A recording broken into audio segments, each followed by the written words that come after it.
नमस्कार जी, मैं बीएन फिर एक बार। दर्शक, एक सनसनीखेज खबर है। जी हाँ, उड़ीसा के भद्रक इलाका में एक व्यक्ति के पैर से लटकी लाश मिलने के बाद पूरी इलाका में हड़कंप मच गया है।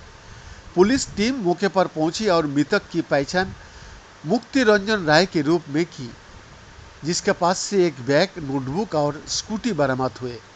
पुलिस ने सबको कब्जे में लेकर पोस्टमार्टम के लिए भेजा और रिपोर्ट के बाद लाश को परिवार को सौंप दिया।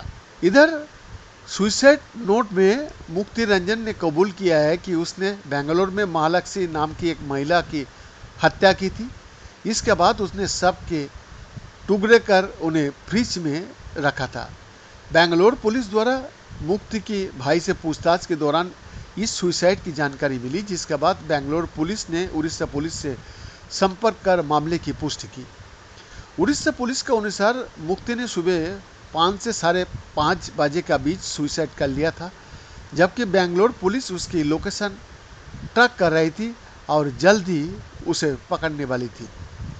जब पुलिस ने महालक्ष्मी हत्याकांड में मुख्य संदिग्ध मुक्ति रंजन राय की पहचान पुलिस ने ही पहले कर लिया था, तब पुलिस सूत्रों को कहना है कि आरोपी कत्ल के बाद से ही फरार चल रहा था, जिसके चलते बेंगलोर पुलिस ने कई राज्यों में उसकी तलाश शुरू कर दिया था। अब उसने उड़ीसा में आत्महत्या कर लिया है। बताया जा रहा है कि उसकी लाश के पास से एक सुसाइड नोट भी मिला है, जिसमें मुक्ति रंजन राय ने हत्या की बात स्वीकार की है और कहा है कि उसने ही जुर्म करके गलती की है। दरअसल बेंगलुरु के वाली कवल इलाका में मौजूद 3 मंजिला घर की पहली मंजिल पर महालक्ष्मी रहा करती थी।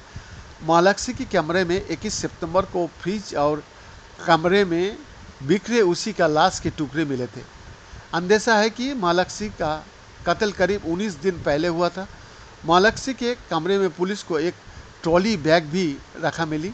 बेंगलोर पुलिस सूत्र के मुताबिक बहुत मुमकिन है कि कातिल ने लाश के टुकड़ों को इसी बैग में रखकर कहीं बाहर ठिकाने लगाने की साजिश रची थी, पर चूंकि ये इलाका काफ़ी भीड़ भाड़ वाला है, इसलिए उसे लाश के टुकड़ों को ठिकाना लगाने का शायद मौका ही नहीं मिला।